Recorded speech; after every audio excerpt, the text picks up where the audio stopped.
Hey everybody, welcome back to my channel. Today we're going to make a DIY burlap candy corn banner. We're going to use our candy corn colored gloss paints from Apple Barrel. We're going to use some burlap. You can either use the flat sheet burlap from the Dollar Tree or this burlap ribbon, which is my favorite for making banners, or you can get just burlap by the yard at Walmart.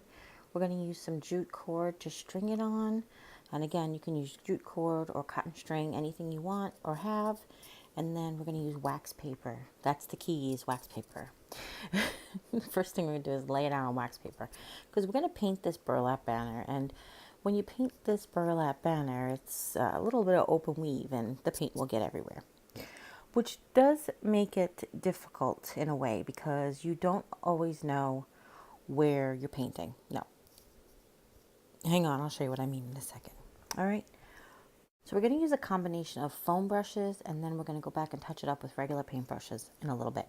First, we just want to make a nice, about a 1.5 inch foam brush. This is a 5-inch wide banner. So we want just to be like as even stripes as we can. It's about 1.5 inches. With a little bit of overlap. And when you can see, I just poured the paint right along the side of it. I just went drip. Now it looks like I'm getting really good coverage, but you'll see after I pick this up after the first coat, then you're going to see is a lot of holidays. That's why it's just really hard to do this, especially, you know, it starts to dry, it absorbs in the burlap, and that's another reason. All right, but the first thing we want to do is the whole length.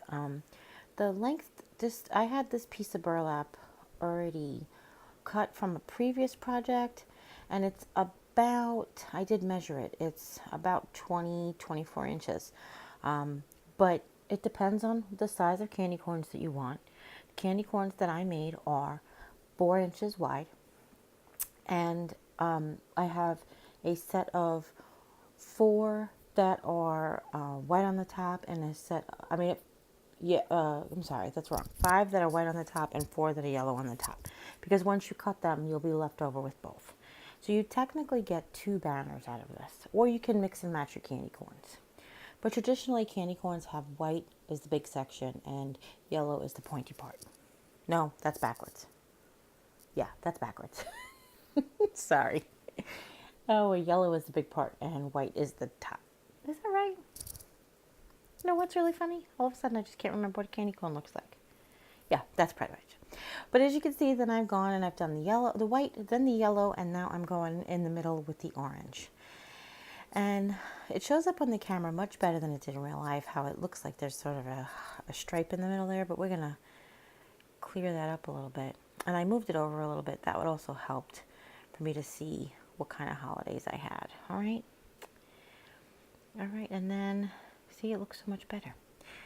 But what I've done is after a few minutes, I've waited. I folded the paint onto itself so it could dry on, or I could see it on a fresh piece of paper. And as you can see here, wow, did I miss a lot. But that's okay, because this is where we're going to come in with the other brush. And we're going to do almost like pouncing, like stippling. We're going to fill in wherever we need, okay? This orange bottle, as you see it laying on its side, is almost empty. So that's just a trick that I do when a bottle's almost empty, that I leave it laying on its side so I don't have to wait 5 years for it to come back from the bottom of the bottle.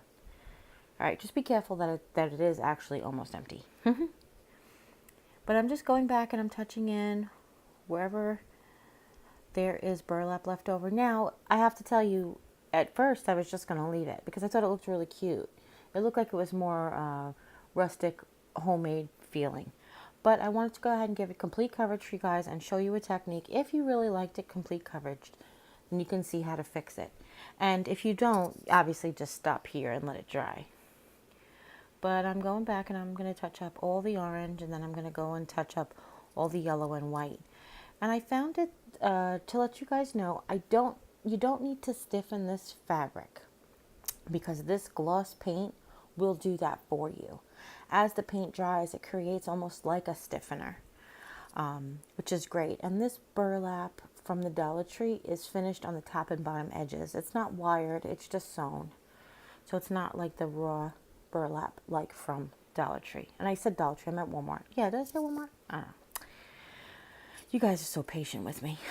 But as you can see here, I'm just pouncing along the edges, taking a fair bit amount of paint. And like I said, I got it on the beginning, but then it does soak in and soak through. So I'm just using it as a pouncing technique, as you can see. And then I'm going to do a little bit where it meets the orange. And it's okay if these colors blend and if you don't have perfect lines. If you're a kind of person that needs perfect lines, you could use masking tape, but it just take a little bit longer because you want to make sure that your section's dry before you retape. But if you ever look at a real candy corn, they're made by dripping candy that's liquid, and they usually have a line that's like crooked or a part that's like dipped up, and it just makes it look like more of that rustic look. Oop, got a spillage. See, I laid this bottle on its side a little prematurely. But that's what's great about this paint. It cleans up with water right away. And then if it dries onto this Formica surface, I could scrape it off, but it didn't need to. I didn't have that problem. You can also work on your painting pad or whatever you need to, okay? All right, and I'm going to go back now and I'm touching up the last bits of the white. Same thing along the edges. And then where it meets the orange, just pounce, pounce, pounce. And then what we're going to do is we're going to let it dry. And we're going to let it dry fully. We're going to transfer it to a clean piece of wax paper, because if it sat on here, it would take much longer to dry because it's actually sitting on wet paper, sort of, as opposed to, like that thick layer of paint that's underneath it. So we're just going to transfer it to a new piece. They sell wax paper at the Dollar Tree. We had this wax paper already, so I didn't buy any. If you need to, buy some for the first time, they do sell at the Dollar Tree. So you can see there, it looks much better. All right, and even though it doesn't look like a solid yellow, it'll look really good when it dries. And now, just touch up whatever you can, whatever you need to. Because once you put it on a new piece of paper, you can still see if you missed any. Which I'm not trying to put too thick of a layer of paint here. All right. And one of the things that I told you that didn't tell you that you needed was a ruler and a pencil, or a ruler and a marker, but and a scissor, obviously. But excuse me. But you'll see it's really, you can eyeball it, So now that it's dry, this is a few hours later. I've decided that I want a 4-inch wide candy corn. Okay. And what we're going to do on the point of the candy corn is we're going to just leave a 1/4 of an inch still attached. It's just because the banner was stitched and it would help with the security and keep it from fraying. And B, because candy corns aren't actually to a point like a triangle. They're a little rounded. So what I'm doing is, on the wrong side, I am marking every 4 inches. And I'm actually leaving a 1/4 of an inch. So I'm going to mark at 4, and then 4 1/4. And then 8 1/4, and then 8 1/2. And then 12 1/2, and then 12 3/4. So I know that sounds silly, but that's the way I'm doing it. Okay. And then what I did was I folded the 2 points together, the mark at 1, which is the corner, and the mark at 4, and I folded it in half, and that's where I found the point on the other side, where I went ahead and I created 1/2-inch marks. And then once I cut the first one out, I went ahead and I used it as a template to cut the rest.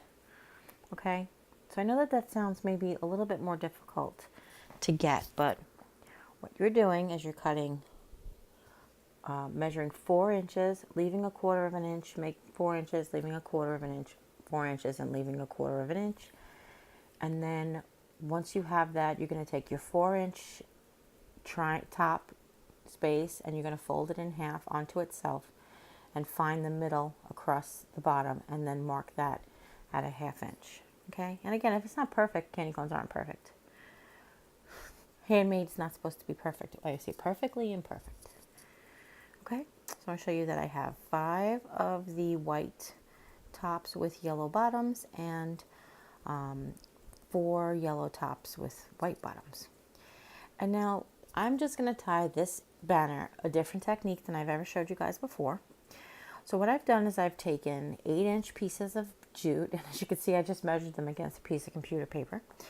I've taken 8-inch pieces of jute, and then I've taken a pen. Let me get a pen. And I've just poked a hole. Now, I've not made a hole. I have stuck the pen in between the weave of the burlap and made a space a little bit bigger. So one of the spaces of the burlap, I've made it just a tiny bit bigger to fit the jute in there.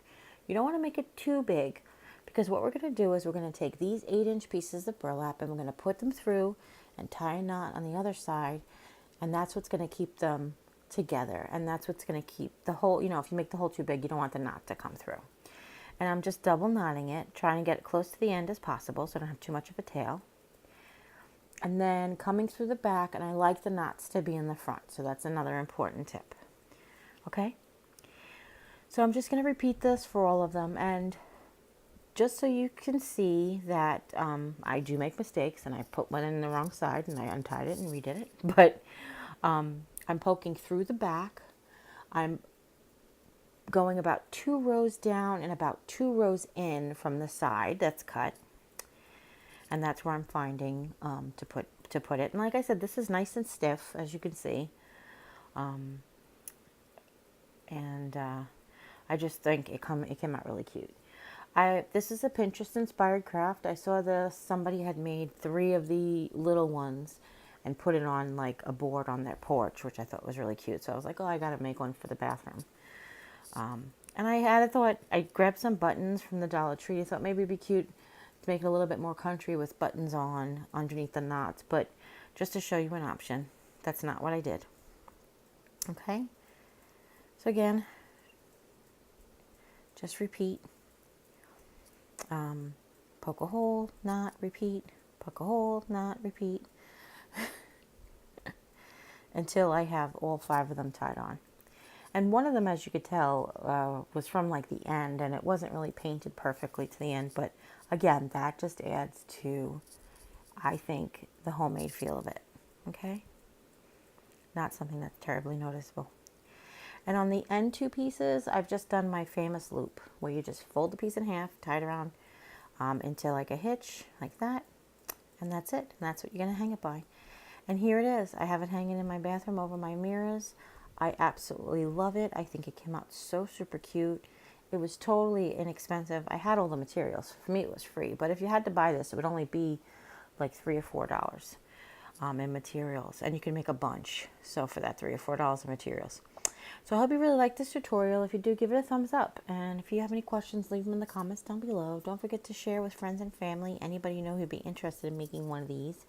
And if you haven't yet, click that subscribe button and join the family. And as always, you take care. God bless. And I'll see you next time. Bye.